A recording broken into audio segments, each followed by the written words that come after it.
नमस्कार। आज का हमारा विषय किसी भी प्रकार का कोई भी, चाहे वो प्रॉपर्टी पे हो, चाहे वो शेयर मार्केट पे हो, चाहे वो बिजनेस पे हो या किसी गोल्ड पे हो, किसी भी प्रकार का इन्वेस्टमेंट किस तरीके से हम हाथ की रेखाओं में देखें कि इन्वेस्टमेंट कोई भी हो मेरे लिए फायदेमंद है कि नहीं है। बहुत सारे लोग ऐसे हैं जो प्रॉपर्टी पे इन्वेस्टमेंट किया और प्रॉपर्टी फंस गई या प्रॉपर्टी सूट नहीं की, किस्त भर रहे हैं और प्रॉपर्टी उधर से तनाव दे रही है। ऐसे ही कुछ रेखाओं पे आज हम बात करेंगे। वो किसी भी प्रकार का इन्वेस्टमेंट हो, चाहे शेयर मार्केट हो, चाहे आपका जो है जो भी मैंने चीज़ें बताई हूँ उसमें इन्वेस्टमेंट हो, किसी भी प्रकार का। ध्यान से देखिएगा, पूरा वीडियो देखिएगा, वीडियो को शेयर कर दीजिएगा, ज़्यादा से ज़्यादा लोगों तक पहुँचा दीजिएगा और जिन लोगों को शौक़ है उनको जरूर शेयर करिएगा। देखिए, ये आप हाथ है, एक मैंने आपको बताने के लिए बना रखा है। ये भाग्य रेखा अगर कहा जाए, कोई भी चीज़ हो, चाहे वो संतान हो, चाहे वो परिवार हो, चाहे वो धन हो, चाहे वो काम हो, चाहे वो बिजनेस हो, कोई भी चीज़ हो, भाग्य रेखा का मतलब ये होता है कि व्यक्ति के जीवन को थोड़ा सा स्मूथ करना।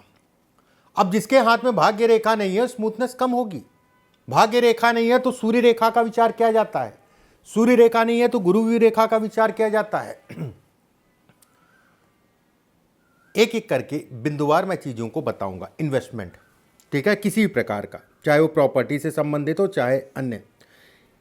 इन रेखाओं के बारे में मैंने पीछे बताया है, कुछ और चीज़ों के लिए बताया था। लेकिन अगर ये रेखाएं सीधी सीधी हैं और दो रेखाएं हैं तो व्यक्ति आंख बंद करके इन्वेस्टमेंट कर सकता है। देखिए, एक चीज़ और यहाँ आप समझ लीजिए कि मान लीजिए 10 बार आप इन्वेस्टमेंट या 10 प्रॉपर्टी आप खरीद रहे हैं। कोई प्रॉपर्टी 10 में से 1-2 प्रॉपर्टी ऐसी हो सकती है जो समय दशा के अनुरूप आपको तनाव दे दे।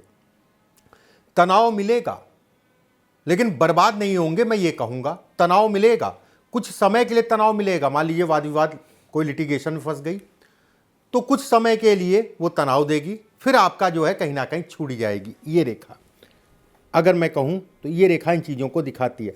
यहाँ पर बहुत सारी रेखाएं होती हैं तो भी ये कहा जाता है कि व्यक्ति इन्वेस्टमेंट कर सकता है और इन्वेस्टमेंट से संबंधित चीज़ों को ये दिखाती हैं।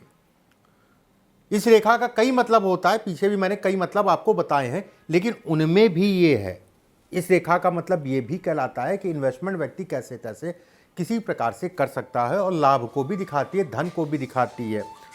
वहीं जीवन रेखा अगर कहा जाए, जीवन रेखा से कई रेखाएं ऊपर की तरफ निकलें इस टाइप से, ये भी इन्वेस्टमेंट है, ये सक्सेस की लाइन है, ये कहीं ना कहीं सफलता को इंगित करती है। अगर इसके साथ में इस पे भी रेखाएं हैं तो बहुत ही अच्छा है। कम मिलती है, उसमें कहीं कोई दो राय नहीं है, रेखा कम होती है, लेकिन जिनके हाथ में होती है वो इन्वेस्टमेंट से ही जीवन में अच्छा अचीव करते हैं।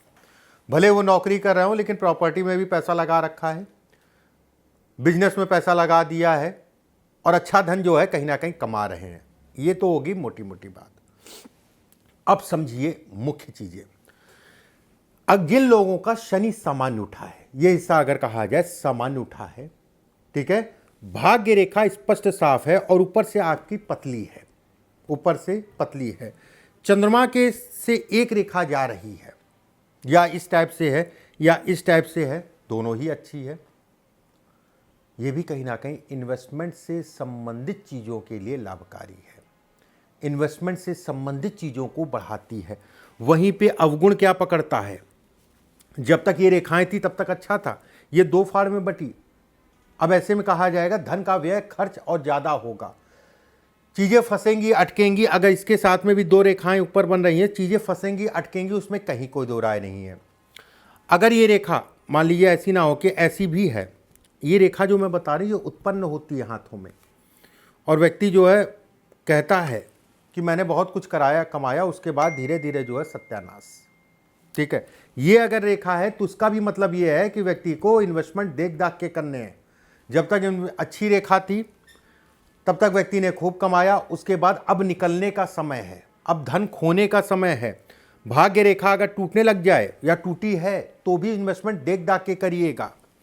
भाग्य रेखा ऊपर से, ठीक है, इस टाइप में आ जाए तो भी इन्वेस्टमेंट आप देख दाख के करिएगा। अगर भाग्य रेखा जो है घूम के शनि और सूर्य के बीच में जा रही है ऐसे लोगों को कहीं ना कहीं धन कमाया हुआ निकलता है, कर्ज अलग चढ़ जाता है। सतर्कता ऐसे लोगों को बरतनी चाहिए। धन के नुकसान और कई साल से जो कमाया है वो कहीं ना कहीं इन्वेस्टमेंट के कारण अगर कहा जाए तो व्यक्ति का बर्बाद। देखिए, मैं जो भी चीज़ें आपको वीडियो में बताता हूँ, मैं ये नहीं कहूँगा कि मेरी बातों को आँख बंद करके आप मान लीजिए। मैं हमेशा ये कहता हूँ कि दुनिया भर के वीडियो आप यूट्यूब पे देखते होंगे, ठीक है। वीडियो को हाथ पे लगाइए, अपने हाथ पे लगाइए, दूसरे के हाथ पे लगाइए, अपने आप आपको परिणाम मिल जाएगा इन रेखाओं का। ये रेखाएं किताबों में नहीं मिलेंगी। ये रेखाएं अगर कहा जाए हमारे गुरुजी ने जो हमको सिखाया, मैंने जो लोगों को, बच्चों को बताया, जो बच्चे आज तक मुझसे पढ़े हैं, लगभग 7-8 हज़ार बच्चों को मैंने पढ़ाया है। बहुत बड़ी, ठीक है, संख्या होती है, बहुत बड़ी संख्या होती है। ये जीवन रेखा आपकी गोल है, जीवन रेखा गोल है, भाग्य रेखा स्पष्ट साफ है। एक रेखा अगर स्पष्ट साफ है और एक त्रिकोणनुमा आकृति है, ये हिस्सा आपका लंबा है। इसके मुकाबले ये हिस्सा लंबा है। खुल के इन्वेस्टमेंट करिए, खूब इन्वेस्टमेंट करिए। और ऐसे लोग अगर कहा जाए इन्वेस्टमेंट से संबंधित चीज़ों में लाभ कमाते हैं। वो इन्वेस्टमेंट किसी प्रकार का हो सकता है, चाहे शेयर मार्केट हो, चाहे ज़मीन जायदाद पे हो, चाहे प्रॉपर्टी से संबंधित चीज़ों पे है, ठीक है। अगर ये स्थिति, फिर से मैं बता दे रहा हूँ, जीवन रेखा गोल है, भाग्य रेखा टूटी फूटी नहीं, बिल्कुल सीधी है। एक सूर्य की रेखा है, एक त्रिकोण है। ये हिस्सा आपका लंबा है। धन कमाइए, बहुतेरा आएगा, ठीक है। धन से संबंधित चीज़ों में कोई कमी नहीं है। वहीं सूर्य रेखा अगर इस तरफ घूम गई, ठीक है, शनि की तरफ घूम गई, ऐसे में कहा जाएगा मिलेगा सब कुछ, लेकिन विलंब से मिलेगा। मेहनत बहुत करनी पड़ेगी, उसमें कहीं कोई दो राय नहीं है। अगर ये घूमती है तो ऐसे लोगों को वाद विचार लोगों से करके, डिस्कशन करके फिर अपने आप को आगे बढ़ाना चाहिए, फिर उस दिशा में आगे बढ़ना चाहिए, आपके लिए अच्छा है। अगर ये घूम रही है तो, अगर ये सीधी है, इन्वेस्टमेंट से अच्छा धन व्यक्ति कहीं ना कहीं कमाएगा, उसमें कहीं कोई दो राय नहीं है।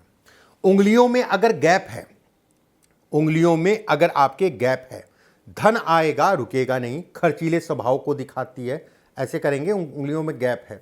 और वहीं पे अगर भाग्य रेखा भी लहरा रही है, धन फंसता बहुत है, रुकता बहुत है। धन आने में दिक्कत, आने के बाद जाने में सरलता। जितना आ रहा उस हिसाब से जा रहा है। अगर ये हिस्सा आपका दबा भी है, मतलब हाथ जो है पतला हाथ है, दबा हुआ हाथ है, ऐसे में कहा जाएगा, और उसमें कालापन भी है, ऐसे में कहा जाएगा कि व्यक्ति को कभी भी बहुत देख दाख के ही इन्वेस्टमेंट करना चाहिए। मैं उपाय बता रहा हूँ, उसको जरूर करिएगा अगर ये स्थिति है तो। चाहे आपकी भाग्य रेखा लहराए, चाहे आपका हाथ बहुत दबा हो, उंगलियों में गैप हो। कुबेर यंत्र ले लीजिएगा, कुबेर यंत्र, ठीक है, उसको जो है श्री यंत्र से, श्री सूक्त से सिद्ध कर लीजिएगा कुबेर यंत्र। उसके बाद प्रतिदिन सुबह उठ के उसका पाठ करा करिए। नौकरी नहीं है, धन फंसा है, पैसा उधार इत्यादि चीजों में लटका हुआ है, तो रास्ते दिखाने के लिए भी एक उपाय मैं बता रहा हूं कि रास्ते आपको मिल सके। पीपल का पत्ता ले लीजिएगा, उसको धो लीजिएगा, साफ कर लीजिएगा। केवल 3 पत्ते आपको लेने हैं पीपल के। धोने, साफ करने के बाद अगर कहा जाए, उस पर हल्दी से, थोड़ा हल्दी ले लीजिएगा, उसके ऊपर हल्दी रख लीजिएगा और बहते हुए जल में प्रभावित करना शुरू कर दीजिए। बुधवार और शनिवार 3 से 6 महीने में करके देखिए। नौकरी से संबंधित, चाहे वो कर्ज है, चाहे अन्य चीजें हैं, कर्ज को लेके बहुत परेशान, मैं ये नहीं कहूंगा कि धन वर्षा होने लग जाएगी, मैं ये कहूंगा कि आपको विकल्प मिलेंगे। राहु का गायत्री मंत्र होता है, राहु का गायत्री मंत्र, उसको भी करा करिए, ठीक है।